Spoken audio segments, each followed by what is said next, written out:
this is Vinny from Deathwish. Thanks a lot you're tuning in to the Rockum Radio.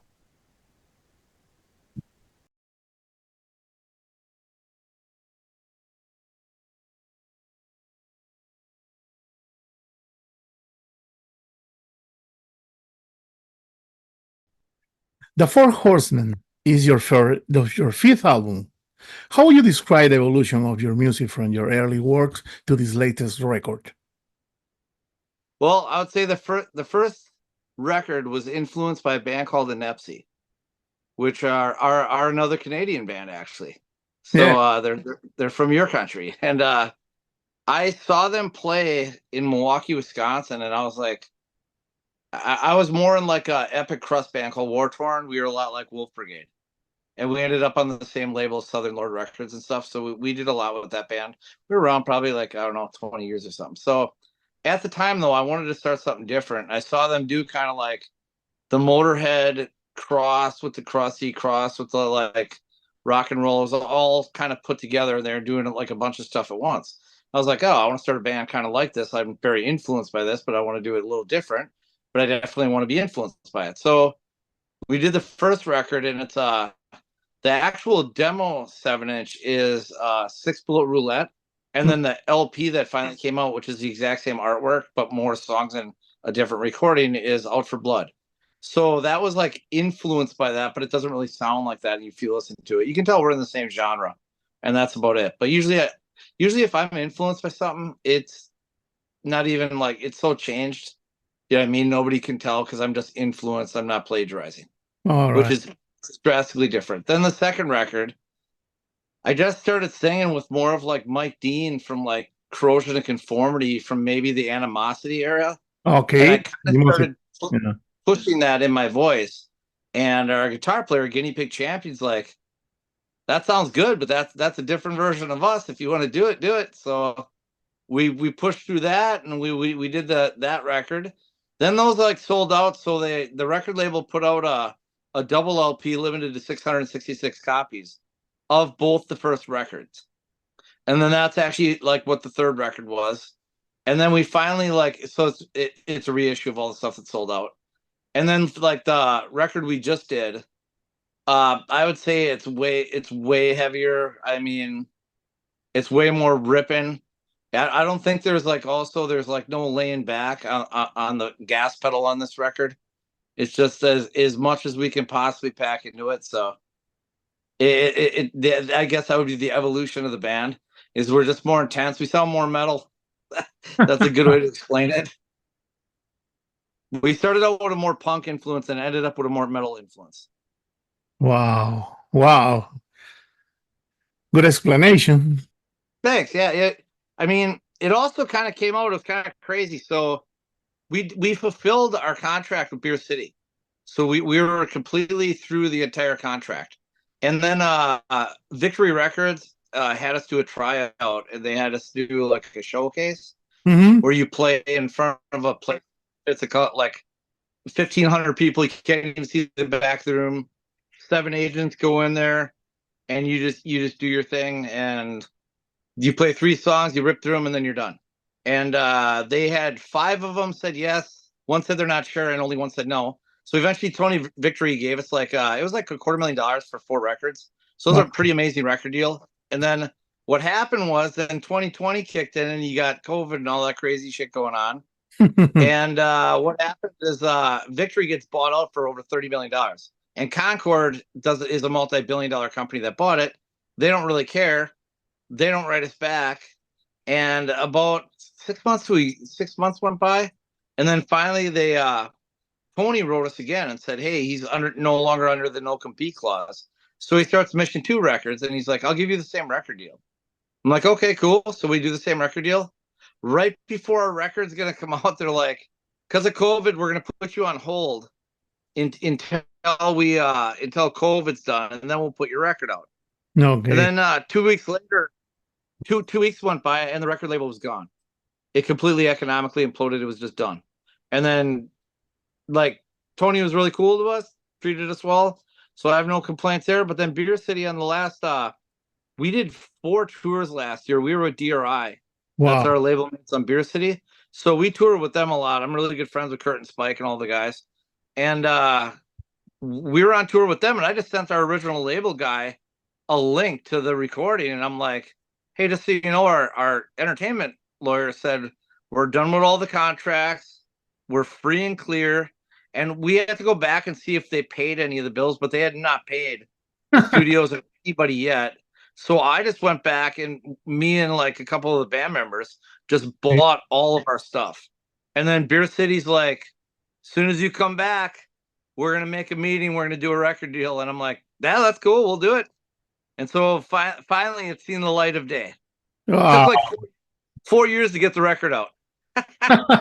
The first single from the album, In Cold Blood, was released in April and has received a great response. How did you select this single, and what message did you want to convey with it? Well, I mean, it's just basically, it's like I like the band The Misfits. I like Uncle Ass and the Deadbeats.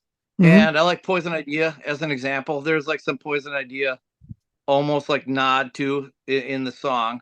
But I liked Getting the Fear like a long time ago. I heard that when I was I was a teenager when I first listened to that. And I was just kind of like, I kind of want to.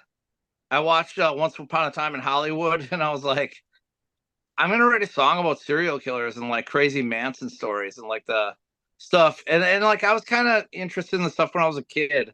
I used to wear a shirt, and this is back when I'm like 11 or 12 years old. So the teachers were like, they got it, but they were offended that a little kid had a shirt like this. When you could first go to a mall and have the shirts say whatever you wanted them to say. I made a shirt because I found out Tex Watson, who was in prison for killing all the people and stuff.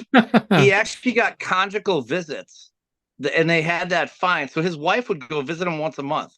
So he had kid after kid after kid after kid while in prison after doing the Manson killings. And the state had to pay for all these kids because obviously he can't work because he's in prison forever. So I made a shirt at like 11 or 12 years old that said, Tex Watson is a family man. All right. And wearing that to school, the teachers knew exactly what it was from because it's more from their time period than mine. And they would just look at you and be like, what the hell is that kid wearing? They're like, do you know what that means? And I'm like, yeah, he had lots of kids, didn't he? And he's also a family man because they called it the Manson family. So it's just a wordplay. And then I kind of brought it back, and I'm like, let's do a song called In Cold Blood about basically like all the different crazy shit that went on. And then I can kind of do a nod to like all sorts of different stuff I was interested in way back ever since I was a little kid. All right. Billy, your musical style is influenced by bands like Motorhead, GBH, and Midnight. What impact have these bands had on your music and your identity as a band? Well, I would say Motorhead, the biggest influence, because I always just liked Motorhead. I always thought if Motorhead had short hair, they would have been a punk band. Motorhead had long hair, so they were a speed metal band. And they're really a speed metal band because they did speed, not because they were playing fast. And like so, and a Motorhead is like a person who does a shitload of speed, not like something to do with a motor or anything. And so Motorhead is like number one. GBH I really like a lot. They're like, I don't know if they're influential, but I listen to them and I like them a lot. Okay. But Midnight, I actually didn't hear Midnight until after we had our first record out. Oh. So even though we sound like in the same vein as Midnight, I was never like influenced by Midnight purely because I never heard them. All right. And then when I heard them maybe right before the second record was coming out is when I finally heard them, and I was like, oh, this band's fucking great. And I mean, I did see them open for Danzig, and I finally saw them once. They're an amazing band live. I was super impressed. So they definitely they have the genre down pat. Oh, okay. The album features limited edition vinyl with different color scheme. How do you decide of this design option, and how important is the physical format for you? Well, it's the whole package. It's the whole reason you're doing it. Like, I kind of look at like, if you want to look at this stuff, you start out as an artist, and you should end up as an entertainer or a mix of the two.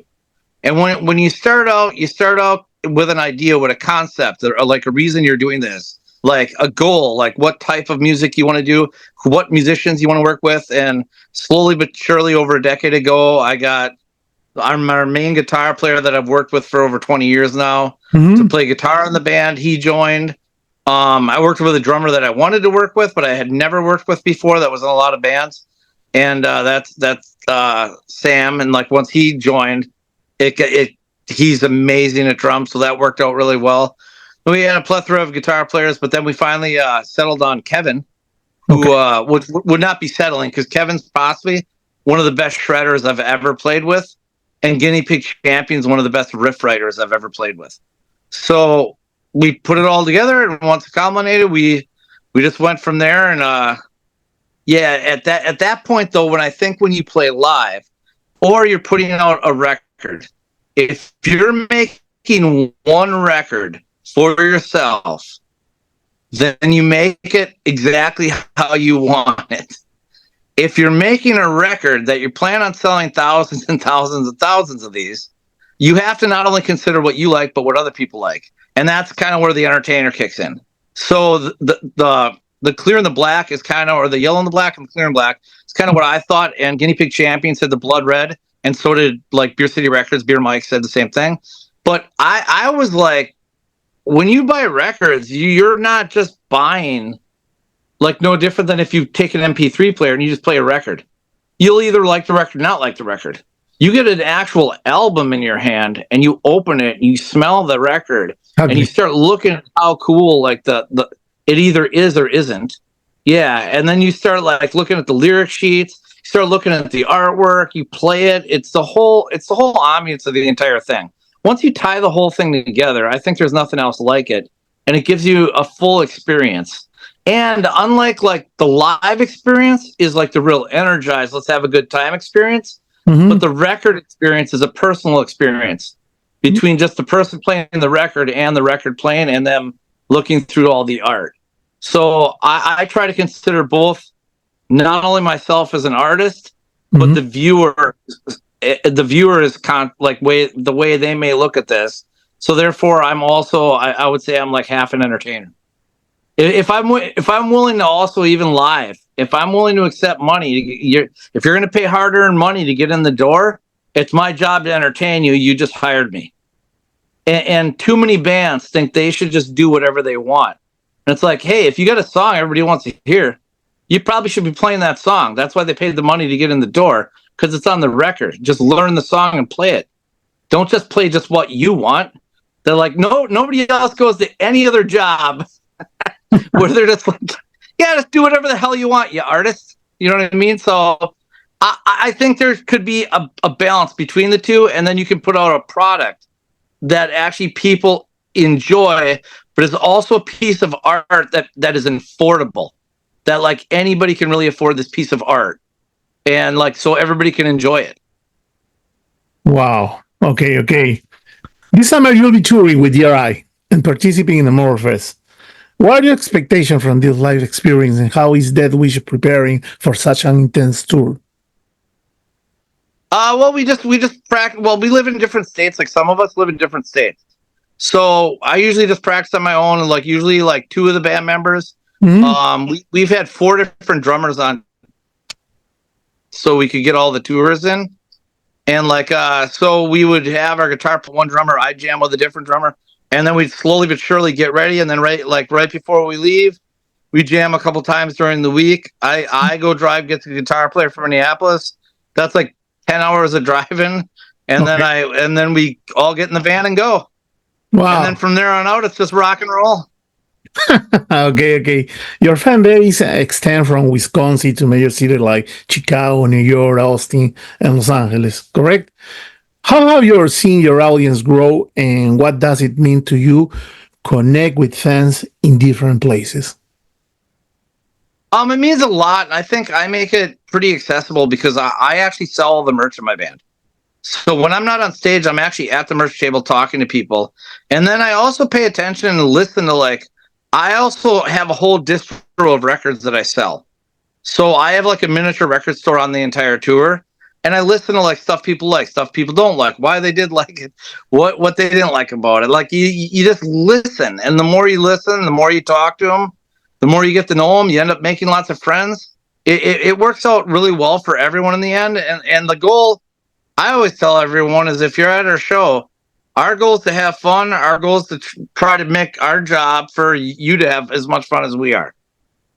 And if I accomplish that, well, then I guess I accomplished the goal. Oh, perfect. For new listeners discovering Deathwish with this album, what message or impression do you hope they take away from your music and your band's story? I guess basically like I've been through a lot of crazy incidents. Like I survived a plane crash last year, but 2 years ago, my dad actually passed away. He was clinically dead from the COVID shot. He had the reaction. No, don't get me wrong. Well, I'm not. I think if people want to get the shot, they should. If they don't, they don't. That's up to them. That's just kind of my opinion. But my father, who is older, and he wanted to take it to be safe. I took 3 of them, and because I have asthma, and he had the side effect, and he ended up with a fibrillation. He died for like 30 minutes. He went over 4.5 minutes without blood to his brain, but he luckily was at a YMCA where the lifeguards could come in and like give him CPR until the emergency people showed up, and then they eventually, at about the 30-minute point, jumped him back on, and then he came back online. He was stuck in the hospital. He was on hospice, so he was supposed to pass away. They claimed he had COVID, but I don't really buy that because he's had COVID and he gets sick. He doesn't. This is not, you know what I mean? When he woke up, this was nothing like it. Mm-hmm. So anyways, I kind of the song's a little bit dedicated to like I've also survived 2 attempted homicides that are some crazy situations. Yeah. Wow. One when I was a kid, and one after I tried to give some people a ride and help them out. And well, back to my dad though. My dad's alive. He's got some brain damage, but I still got my father with me, which is great. I love it. I love the guy. Very inspirational. So he's all right. And then the other one was I gave some people a ride, and they decided to put a gun to my friend's head and a quarter around my neck and say, pull over, we're going to kill you. And at that moment, I got angry to the point where I saw the color red, and I drove my van into a parked truck going 70 while getting strangled with a cord. And then I just let like them pick us out of the rubble there. So, and then like I had to get a bunch of surgeries and stuff because I was pretty screwed up from that. No. But hey, I wouldn't trade it for anything because I got to tour the world. Well, crazy question. All right. If you could choose a song by another artist to cover as a Deathwish, what would it be and why? Oh, that's actually a good one. It would be Alcohol by Gangrene because it's one of the most catchiest songs I know. And that would be my answer. And I think genre-wise, we fit well. We would fit well together. We could definitely pull off Gangrene because they're playing like charged up rock and roll on the punk side, and we're playing like charged up metal, more on the metal side of punk. And I think it would blend well together. But yeah, Alcohol by Gangrene would be the song that I would want to cover. All right. And the ironic part about it is I don't drink, smoke, or do drugs. Like I've been straight edge since like the 80s, but I'm also not like a straight edger. Like I don't care if people drink, smoke, do drugs, do whatever. As long as they're not hurting other people, I could give 2 shits less what anybody's doing. And I'm very respectful to like people offer me cocaine at a show, I thank them. I don't act like a dick about it. And the reason I don't is because that's an expensive drug. If they're willing to share that with me, they're being extremely nice. And so I just take it as them being kind, and I thank them and then just decline it. Or if I have some friends that like want to party, I'll tell them about it. Do you have any pre-show rituals or superstitions that you can share with your friends? Okay, yeah, usually just like I don't know anything before the show. We just like I'm usually set it up, ready to merch, ready to rock and roll, and then I'm getting more and more like wound up as the shit's getting closer. And I know we're going to have to go on, then I shut down my distro as fast as I can. Okay. Get on stage, get my shit ready. And I got to be prepared before I even get up there. So I make sure that's a thing, that I'm 100% prepared before I even hit that stage. If you had to describe Deathwish style with a food dish, what would it be and why? Oh, what a food dish? I don't know. Pizza, because it's a big mix of a lot of stuff. And who doesn't like pizza? Oh, it's true. It's true. It's true. Well, any Canadian dates in the future? Not yet. Like this weekend, we're going to Pittsburgh. We're driving halfway across country to the East Coast, and we're headlining Motorfest 3. And then after that, we're playing punk rock, like a punk rock bowling event that's in Appleton, Wisconsin. Mm-hmm. And then after that, we'll see what's going on because I mean, we just got off tour with DRI, so I'm sure we'll be touring with them next year. Like we'll see, because like we've toured with Millions of Dead Cops, we've toured with Raw Power, we've toured with all our label mates, or a lot of the label mate bands are all classic punk and hardcore bands. So we'll see who's all interested. Possibly Psychosomatic from the West Coast, which is another like thrash band I really like. So we're kind of in talks with certain people. We'll see where it's all going to go, and then we'll end up doing lots of tours because I mean we do every year. I missed 4.5 months of work last year touring, so we hit the road a lot. All right. Any last word to your fans that listen to this interview? Yeah, just remember, quitting's for losers and rock and roll's one hell of a drug.